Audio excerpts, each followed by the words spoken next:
Hey, what's up? This is Jeff from The Used. And I'm Quinn, and you're watching Loudwire. Loudwire.com, baby.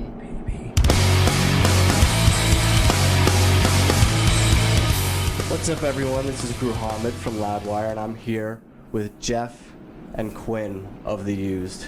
Thank you guys so much. You're welcome. No, not at all. So yes, it's so weird to think that it was 10 years ago that the first album came out. I know it makes me feel really old, and but I was listening to the new record, and Vulnerable, by the way, and how would you compare the new record to the different themes that are on like the earlier work, you know, when it comes to just like misery and triumph kind of at the same time? Yeah, I'd say that there's a lot of similarity to the first record on this record. A little bit more positivity and some hope to whether or not you're stuck in a situation, sort of seeing the outcome and being able to have strength to get through whatever you're going through. I think that's kind of the theme that was main on our first record, and sort of been an underlying theme throughout. But also, I mean, this record's really all about kind of inspiring, feeling inspired, and to like feel inspired, you know, you really have to allow yourself to have a vulnerable outlook on accepting who you are, accepting what the outcome might be, taking chances, and it's a vulnerable is just really a strong word for the human condition, you know, as far as succeeding or feeling inspiration. So that kind of theme really goes into having hope, and you know, kind of been a staple of the Used songwriting, you know. Yeah. Well said, dude. Well said. Yeah, very well said. I hear that a lot. Yeah. On the album, there's kind of like this creepy Nightmare Before Christmas kind of feel to it in the beginning. Was that an inspiration for this record at all, or any other film soundtracks? Not really, not at all. Particularly. You're talking I Come Alive, because that's how it starts, right? And I see what you're talking about with the violin-y, like, symphonic intro parts, and I think that's just kind of a natural thing, because Bird and the Worm even kind of had that similar kind of a symphonic, Tim Burton-esque. Yeah. Some songs just lend themselves to more orchestral arrangement, you know, the chord progression and the melodic sort of, I guess the arrangement melodically works for, you know, some of those kind of progressions, and especially on I Come Alive, the rhythm has like a little bit of a groove that's 3/4, but I think the song has a 4/4 timing. Yeah, it's 3/4, but yeah, I don't know. Same with Bird and the Worm, has a 3/4 feel, so that has like a little bit of like a waltzy. I mean, It kind of goes into the Waltz Bridge part, the pre-thing. Yeah, wow, crazy. I really thought about Yeah, there's a lot of electronic elements in this album too. I mean, with a lot of different just electronic stuff. There's, as you were saying, lots of dance kind of sounding stuff, and also a lot of vocal filters. Like, what was the process of recording that? Well, we just sort of took the approach where we wanted the songs to come from our head straight onto the canvas, or right, you know, straight onto, just to hear them straight back. So I mean, we spent a lot of time sort of jumping ship from our label, and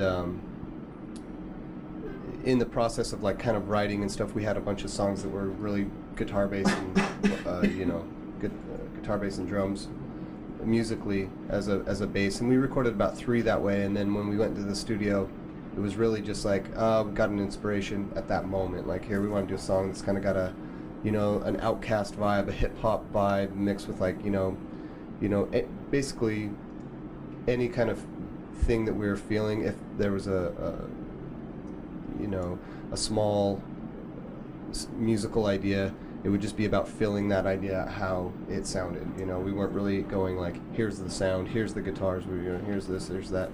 It was just do whatever we really wanted. And I think that our idea at the beginning was to just create quantity and find quality through that. So I mean, we were just doing like 2 or 3 of those ideas a day, just going right to a keyboard, making up a quick drum beat, fill in a bass line to get an idea so Bert could feel out a vibe for lyrics or a song, and if that was the case, then we would elaborate on the song. A lot of the songs started out with keyboard first, actually, which is kind of original for us because we don't write songs that way. You know, Bert has written songs before on piano, but, and I'm not saying all the songs. Some of the songs we even went back and redid because originally I'd say we came up with 60-ish ideas originally, and then we revamped some of those ideas that were cool, starting with keyboard. You know, so even then it went back to keyboard again. You know, and starting from there, we got the vocals to the rest of the music. You know what I mean, and then kind of started over. Yeah. For us, it was just important, and we've learned this over time. I mean, the key element with Used is really all about the lyrics and the songwriting aspect. It's not the hard riffs. It's not the, this cool drum thing and this thing. And those are flourishes that make it very interesting. But the underlying story and the theme and the relevance to our band is really Bert and his writing and the lyrics and the melody. So once that's there and it's flowing, then we can elaborate on the song. It's a lot easier that way for us. So how has this tour been with, you're touring with another really great band, Dead Sarah, and how's it been on this run?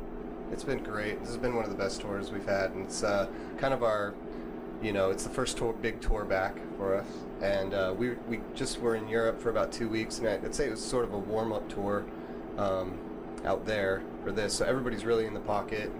Fans are loving the new stuff.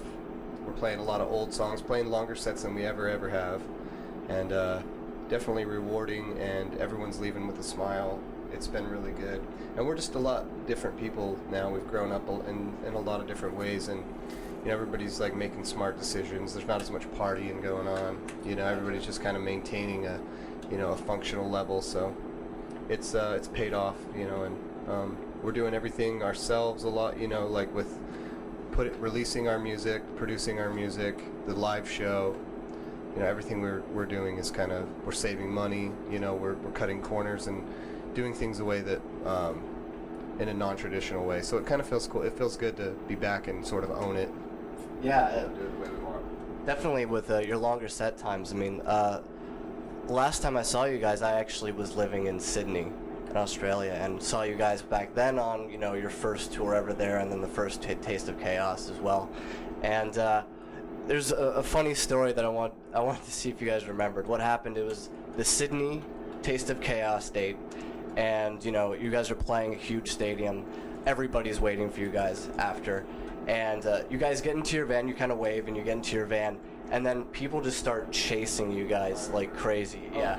And one of my friends was like one of the fastest kids I've ever seen. I'll never forget this. I'll never forget it. I'm so glad you said that. This is my buddy. We met him again recently. Did you? Yeah. Last time we were there, wasn't it? Yeah, we bumped into him again. But yeah, he must have chased our van for half a mile, maybe more. I mean, it was, and then finally we stopped and we're like, let him on. His work, he came on, he couldn't believe it, Yeah. He was like, dude is fast. And what makes it even better is that he got really close to your van and then completely ate shit on the ground, like scraped up his face, his arm, and then you guys stopped and you're like, this dude deserves a ride to the hotel. Yeah, exactly. I mean, we're all watching him like, damn, Forrest can run. But then when he fell, we were like, oh shit. We were all watching him. yeah, it was a full house moment. Everyone's like, oh. Oh man, I was running too, but I was just too slow. Oh yeah, Man, that's crazy. that's cool that you guys remember that. I know it's something I'll never forget.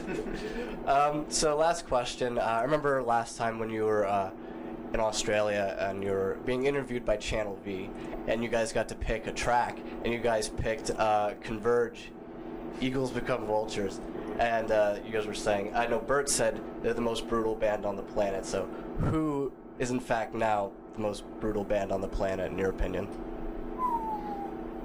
That I've heard recently. I mean, I think Pig Destroyer is pretty.